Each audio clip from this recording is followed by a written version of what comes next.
Olá, Pai do Senhor, vamos continuar nossa leitura do livro Bem-vindo Espírito Santo.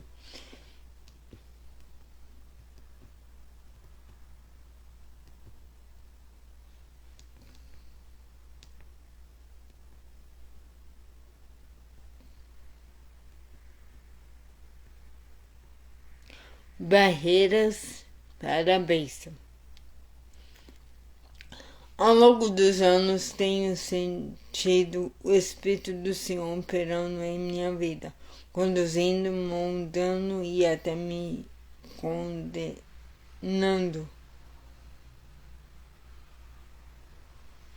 Não faz muito tempo que comecei a perceber que a audiência de nosso programa na televisão consiste não só de cristãos que amam e apoiam o ministério transmitido dessa forma, mas também outras pessoas. O Senhor me avisou, Benny, se você não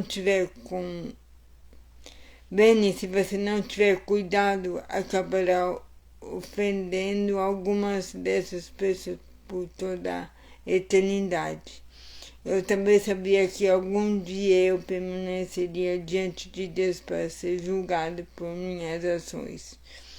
Durante os últimos anos, o Senhor tem enviado homens santos a mim com o propósito de prestar contas. Uma delas é Jake Hayford, o renomado pastor da Igreja do Caminho de Vania.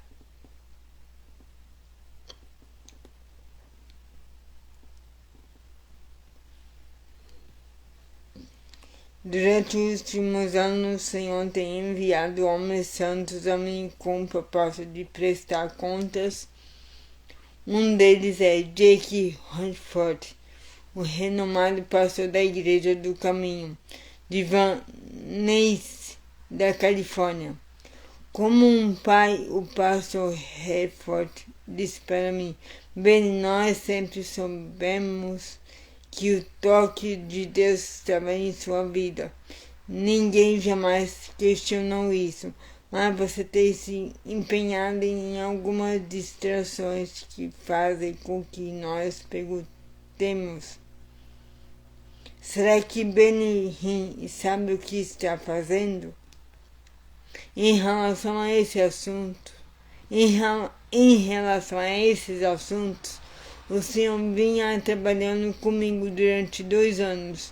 Eu não me sentia tão confortável com algumas coisas que estavam acontecendo durante os cultos. Jake Hayford estava certo. Algumas de minhas atitudes estavam me distraindo. Por exemplo, certa vez, muitos anos atrás, o Senhor me pediu especificamente que tinha...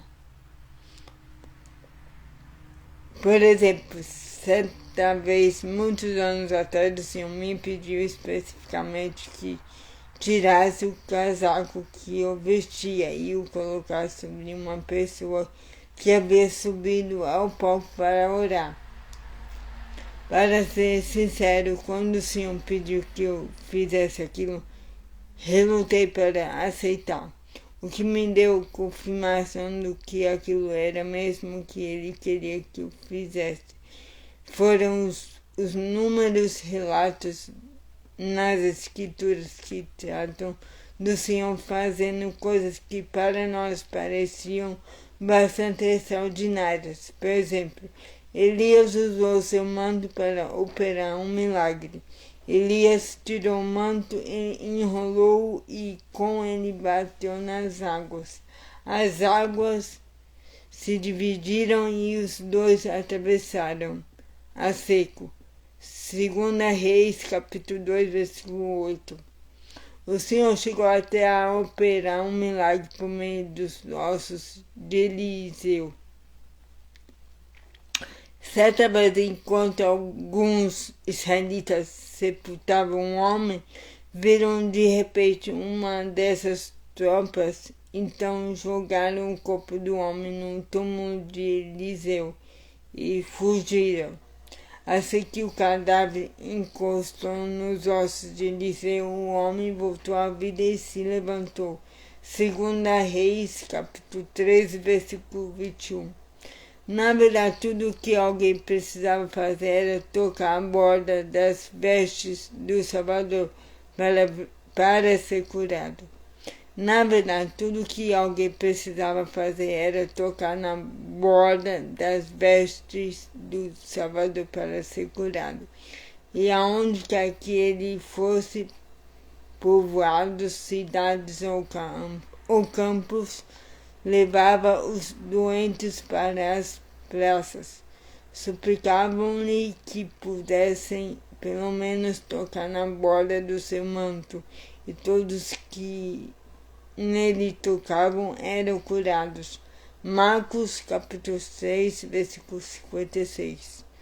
Nos primórdios da igreja, Deus operava curando as pessoas por métodos que podem parecer bastante surpreendentes para o leitor de hoje.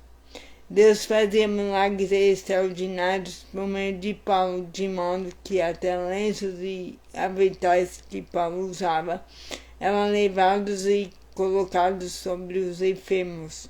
Estes eram curados de suas doenças e os espíritos malignos saíam deles.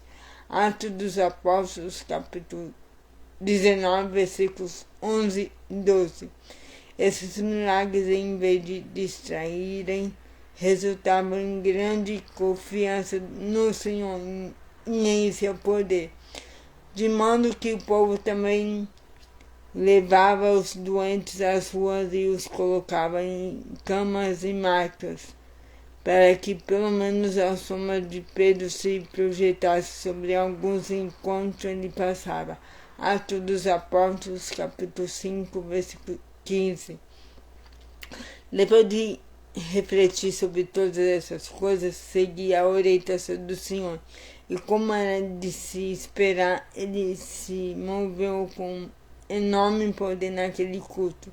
Na semana seguinte fiz a mesma coisa e repeti mais uma vez, algumas vezes até jogando meu casaco, antes que eu percebesse que já havia se tornado um hábito. As pessoas compareciam às cruzadas esperando que eu tirasse o casaco e o usasse como meio de levar a bênção aos presentes. Porém, o que era sagrado no início se tornou uma distração, e fiquei profundamente perturbado quando percebi que as pessoas estavam olhando para o método em vez de olharem para o mestre. Por fim eu disse, não consigo seguir fazendo isso. Sirva a um Senhor de graça e qualidade.